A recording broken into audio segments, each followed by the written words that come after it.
रूस इस वक्त बखमूत में कब्जे का दावा कर रहा है। ऐसे में ये माना जा रहा है कि यूक्रेन रूस पर सीधा हमला करने के साथ ही बखमूत में भी जबरदस्त काउंटर अटैक किसी भी वक्त कर सकता है, क्योंकि पिछले 24 घंटे में रूस ने S-300 मिसाइल सिस्टम से पूर्वी यूक्रेन के 8 शहरों को बुरी तरह से तबाह कर डाला है।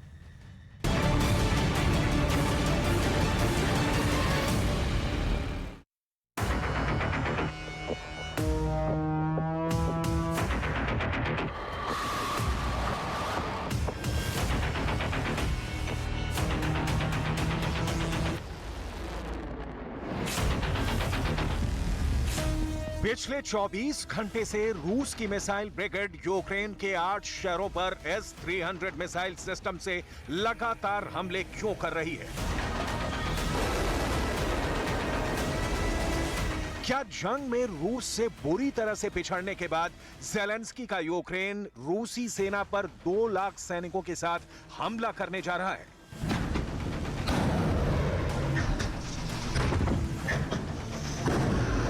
अमेरिका से लीक हुए दस्तावेजों के मुताबिक रूस के खिलाफ नाटो जंग में सीधे तौर पर कूद पड़ा है। क्या नाटो के 31 देश में से 5 देश मिलकर रूस को हरा पाएंगे?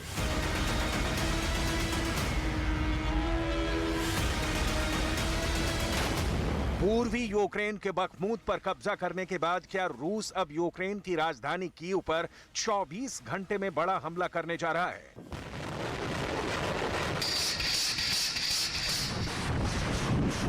अगर अगले 48 घंटे में यूक्रेन को घातक हथियार और मिसाइल की नई खेप नाटो देशों ने नहीं भेजी, तो फिर रूस पूरे पूर्वी यूक्रेन पर कब्जा कर लेगा। पिछले 24 घंटे में रूस ने यूक्रेन के 13 शहरों पर भयानक हमले किए हैं।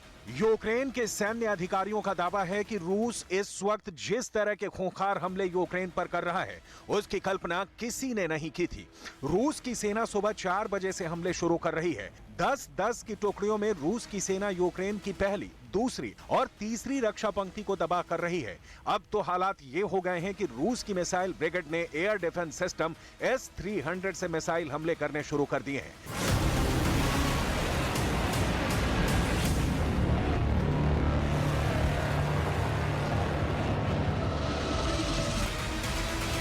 जरा देखिए पिछले 36 घंटे में रूस किस तरह से यूक्रेन के शहरों को मिसाइल हमलों से तबाह कर रहा है। यूक्रेन के सैन्य अधिकारियों ने दावा किया है कि रूस ने पिछले 24 घंटे में पूर्वी यूक्रेन पर S-300 से दर्जन भर मिसाइल हमले किए हैं। यूक्रेन का दावा है कि रूसी सेना ने पूर्वी यूक्रेन के शहर स्लोवियांस्क पर S-300 से सीधा हमला किया है। डोनेस्क क्षेत्र के गवर्नर पावलो किरिलेंको के दावों के मुताबिक रूस ने S-300 मिसाइलों से 7 हमले बखमूत शहर के पश्चिम में स्लोवियांस्क पर किए हैं। S-300 के हमले में स्लोवियांस्क शहर की 5 बहुमंजिला इमारतें, 5 निजी घर बुरी तरह से तबाह हो गए हैं। दावों के मुताबिक S-300 के हमले में 12 से 15 लोगों के मारे जाने की खबर है। हैरानी की बात तो यह है कि S-300 एयर डिफेंस सिस्टम है, जिसे अब रूस हमला करने वाली मिसाइल की तरह इस्तेमाल कर रहा है।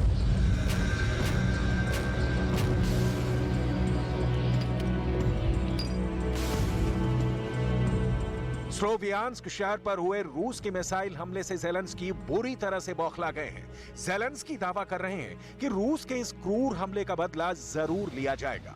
Зараз тривають рятувальні роботи в Слов'янську, Донецької області.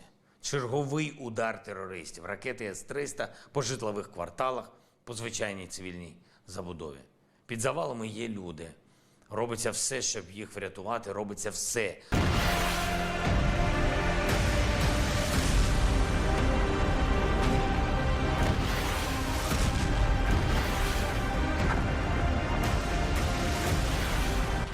यूक्रेन इस वक्त बहुत बुरी मौत मर रहा है। रूस हर दिन पूर्वी यूक्रेन पर ही 2000 से ज्यादा अलग अलग तरीके से हमला कर रहा है। यूक्रेन के सैन्य अधिकारी भी मानते हैं कि यूक्रेन पर पिछले 14 महीने में 10,000 से ज्यादा मिसाइलें दागी जा चुकी हैं। लेकिन इधर यूक्रेन अब रूस के सामने कमजोर पड़ता जा रहा है। नाटो में फिनलैंड के शामिल होने पर लग रहा था कि रूस के खिलाफ फिनलैंड रूस से सटी 1300 किलोमीटर लंबी सीमा पर हमला करेगा, लेकिन अभी तक फिनलैंड सीमा पर सिर्फ खाइयां खोद रहा है, जबकि यूक्रेन जंग में हथियारों की कमी से बुरी तरह से हार रहा है।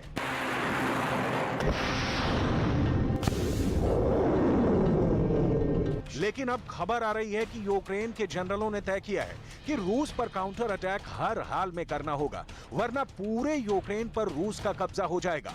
खबर के मुताबिक यूक्रेन की रिजर्व फोर्स में से 2 लाख सैनिक मॉस्को पर हमला करने के लिए निकल पड़े हैं। जरा देखिए।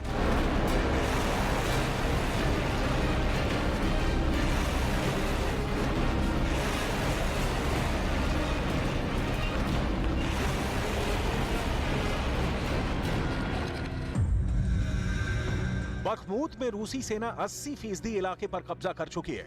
इस बीच खबरें आ रही हैं कि यूक्रेन की सेना नए सिरे से रूस में घुसकर हमला करने की प्लानिंग कर चुकी है। दावा किया जा रहा है कि इस बार नाटो के कमांडर और यूक्रेन के कमांडर मिलकर रूस के खिलाफ जंग में उतर चुके हैं। वैगनर चीफ येवगेनी प्रिगोजिन ने दावा किया है कि यूक्रेन के 2 लाख रिजर्व सैनिक रूस पर काउंटर अटैक करने जा रहे हैं। अमेरिका से लीक हुए खुफिया दस्तावेजों में साफ लिखा है कि यूक्रेन की राजधानी कीव में नाटो का कमांड सेंटर बन चुका है। नाटो के कमांड सेंटर से ही अब रूस के खिलाफ नाटो के 31 में से 5 देश रूस के खिलाफ जंग में सीधे उतर चुके हैं। दावा तो यहां तक किया गया है कि नाटो 5 देशों में ब्रिटेन, अमेरिका, फ्रांस, लातविया और द नीदरलैंड्स के कमांडो रूस के खिलाफ जंग कर रहे हैं। नाटो के 5 देशों के ये कमांडो स्पेशल फोर्स से जुड़े बताए जा रहे हैं।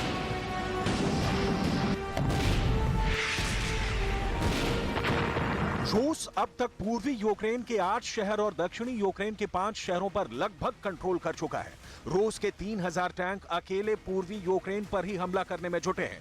रूस को अच्छी तरह से पता है कि एक बार पूर्वी यूक्रेन को अगर वो जीत लेगा तो फिर कीव पर भयानक हमले आराम से कर सकता है, क्योंकि उत्तर कोरिया में बेलारूस की सेना के साथ मिलकर बड़े हमले की तैयारी पहले ही कर चुकी है। इसीलिए बार बार पुतिन रूसी हमलों का बचाव करते हुए कहते हैं कि यूक्रेनी सेना अपने सैनिकों की भी सगी नहीं है। यूक्रेनी सेना बेहद क्रूर है।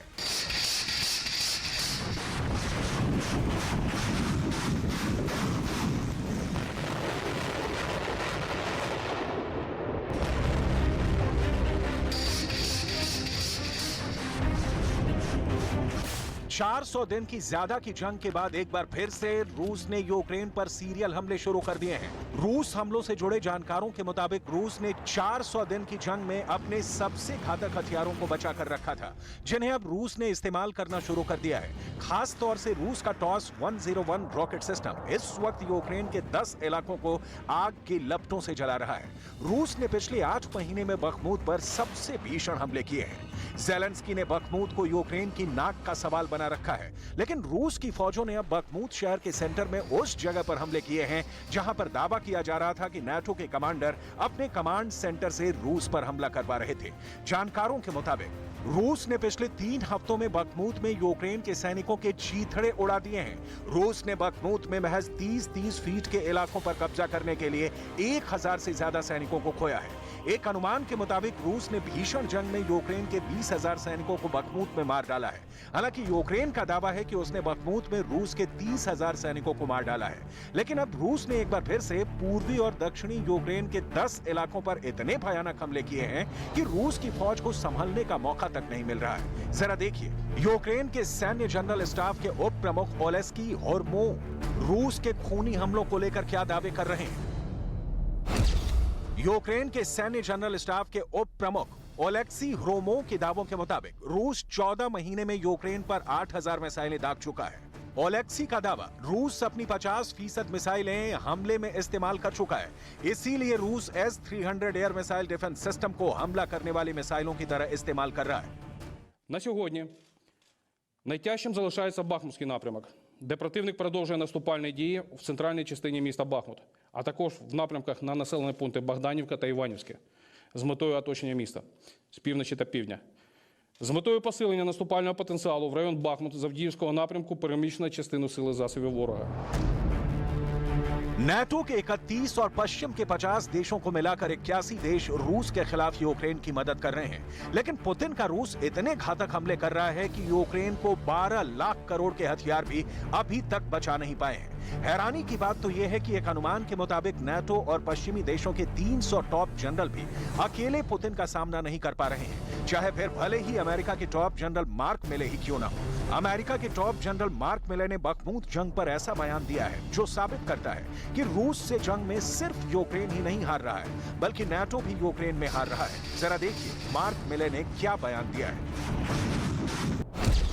संयुक्त चीफ ऑफ स्टाफ अमेरिकी अध्यक्ष जनरल मार्क मिले ने यूक्रेन जंग पर बड़ा बयान दिया है। जनरल मार्क मिले के मुताबिक कीव और मॉस्को में हजारों सैनिक अकेले बखमूत में मारे गए हैं। रूस की सेना ने बखमूत में काफी नुकसान के बाद निर्णायक बढ़त बना ली है। बखमूत में रूसी सेना चुन चुन कर यूक्रेनी सैनिकों का नरसंहार कर रही है।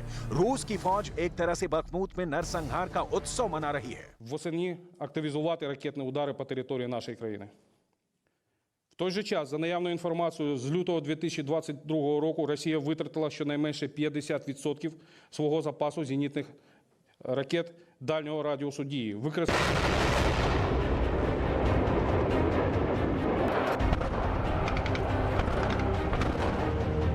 लगभग 8 महीने से रूस बखमूत पर हमले कर रहा है। 70,000 की आबादी वाले बखमूत को रूस ने रौंद कर फेंक दिया है। यूक्रेन के स्लोवियांस्क शहर पर S-300 से 7 मिसाइल हमले इस बात का सबूत है कि रूस अब पीछे नहीं हटेगा। अब हैरानी की बात तो यह है कि नाटो के 30 देश रूस के खिलाफ मोर्चा नहीं खोल पाए, लेकिन अब खबर आ रही है कि नाटो का 31वां देश फिनलैंड नाटो की तरफ से दूसरा यूक्रेन बनने की कोशिश कर रहा है। डिफेंस एक्सपर्ट्स के मुताबिक रूस को चारों तरफ से घेरने के लिए फिनलैंड की जमीन